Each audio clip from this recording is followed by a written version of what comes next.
Quick disclaimer before this video begins, I spawned in 2 seeds, 2 chickens, 2 sheep, and enough saplings to make 1 tree, aka 4 dark oak tree saplings. Those are just the things I feel like I need to do this game justice. Also, if I sound a little bit sick right now, my nose is just a little bit clogged up, but it will be fine next week. With that being said, enjoy the video. I started off day 0 by spawning on this little island off the coast of the bigger island, and I decided to swim to the island because I wasn't going to live on the little one. I found the animals I spawned in earlier, and what do you do with animals that you randomly find around? You dig them into a hole. I dug them pretty nice holes, but the chickens did not appreciate the hole that I had dug for them. Dugged? That's not even right. I ran around the island for a little bit more, and then I realized why I don't do hardcore. Hey, that rhymed. I ran around the island a bit more just to get a feel for where everything was so I can know my island well. I planted my first tree, which was going to take so long to grow. I already know that. I watched the sunset, and then I decided that it would be a great time to die. And then I collected some kelp to use for food because I don't have any food and I would like to have some food. And then I destroyed a mushroom to make an impact on this little island. On day 1, I swam away from the Mooshroom Island to find this really cool shipwreck. There was only one chest, but it had some pretty cool loot in it. I took all the dark oak from the shipwreck and then quickly ran back to my Mooshroom Island where I got my first mushroom stew. My tree finally grew, so I cut it down and replanted because I need more wood. I started smelting all of the kelp into dried kelp so I can actually eat it, and after I got a decent amount of dried kelp, I went down on a little mining adventure. On day 2, I spent pretty much all day in the mines, but I ended up making my very first bed. On day 4, I found this really cool cave that was underwater with a new glow squid they added, and then I found this weird black stone circle, and it turned out it was one of the new crystal caves that they had. It was very pretty, very magical. There was really cool music when you broke the blocks or landed on the blocks, and I made an iron pickaxe. That was day 4. On day 5, I found a really cool mine shaft, and I quite literally accidentally fell into a cave spider spawner, and I might have died a little bit. I decided to come back and get my revenge and maybe turn it into an XP farm. I have never built an XP farm before, so I had to look up a tutorial online, but it was working really well, and it was really easy to follow. And this was the inside of where I would get the XP, and here is the machine working. Woohoo! After XP farm construction was finally finished, I realized I was almost out of food and I didn't want to starve to death, even though I've died 5 times. So I went out looking for sugarcane for some reason because I got sidetracked. I found the sugarcane, and sorry that there's no clear timeline of all these days. They all just kind of got jumbled. Here's me heading back to the Mushroom Island and going to sleep on the 12th day. On day 13, I planted the sugarcane I'd found earlier, and days 14 to 24, I spent all underground looking for diamonds, which I found, and a ton of lava. I also found this really cool bat, which was awesome. I went back to the XP farm to gain a little bit more XP, and then I found some obsidian and stole it for myself. On day 25, I realized I'd done nothing productive on the top of the island and literally spent all the days mining, so I decided I'd try to build a house.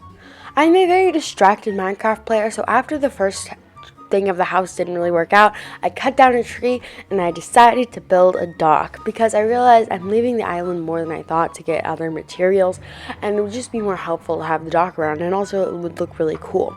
I decided to name it Moo Boats & Co. because obviously Mooshroom Island. On day 27, I left the Mooshroom Island again to go on a little bit of an adventure. I ended up finding this really cool shipwreck, and there was nothing useful except for an empty map, which I'll use later. I found the snowy tundra and picked the poppies for maybe building a wool mushroom around my house. I got sea pickles, and I headed back to the Mooshroom Island. I used the sea pickles around the dock to make it look like it's been lived in for a while, and this is the end product of what it looks like. So it turns out that mobs were spawning at the end of the dock, which is kind of crazy, kind of cool.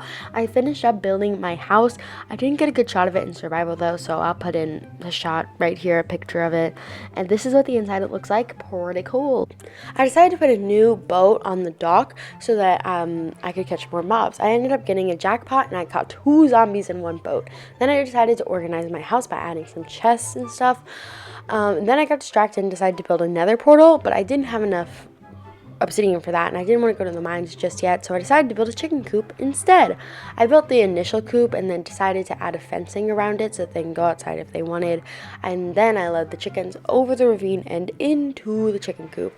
I finally went down in the mines to collect some obsidian. I found the obsidian, and then I came back up to the surface to finally make the portal. I decided to decorate around the portal a little bit by adding some cute little mushrooms and then some sugar cane, just to add a little spice, and then also whatever this is, the black stone pillars. This is what it looks like.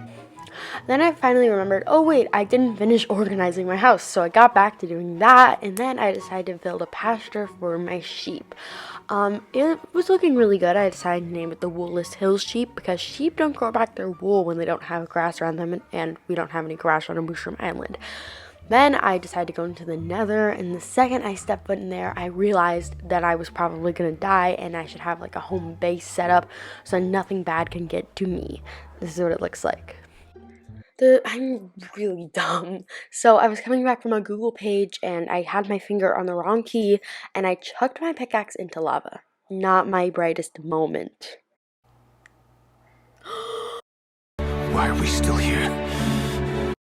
Oh no. Just to suffer? Why did I do that?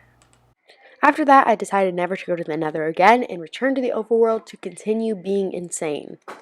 It's getting so close to the end, and I had a lot of things I wanted to do, like name the chicken coop Chick-fil-A, and then name this weird, ugly fire hydrant building that I really don't want to be shown, the fire hydrant. I hate it. And then I made some gold armor to signify we're getting close to the end. And then I decided to name one of the traders llamas Creepy Yip Yappy the 8th. He's very happy with that name. He loves it. I made him a cute little pen around a mushroom because, like, I couldn't just leave him out there all alone by himself. He really loves his home. He loves it so much that he wanted to sign on the mushroom saying that this was his home so that no one would come and take it. I finished the paths up over to like all of the places, and I decided to enchant my gold armor. By the way, the enchanting table's in the fire hydrant building. I put the armor in Creepy Yip Yappy the 8th's pen because he is creepy and he would have this and I don't have room for it in my house. And then I decided to make a map of my area. Here I drew out where everything was in case you didn't know where everything was on the map. It's kind of confusing to tell. I hung it up by my bed and I went to sleep for the last time on day 50. And that was the challenge. This was a really fun video to make. One of the things I found really cool that I didn't expect was that the Mooshroom Island has very limited resources. Obviously, we know that there's no trees and stuff on there, but it still was like very limited. While I was waiting for my first tree to grow on day 0, I didn't expect that I would be bored out of my mind waiting for that tree to grow. It took so long. I pretty much just ran around the island that whole day. But yeah, it makes you appreciate all the trees in Minecraft. If you enjoyed this video, give it a big thumbs up, subscribe, turn on post notifications, comment what video you'd like for me to make next, and I will see you next time for another chaotic video. Goodbye!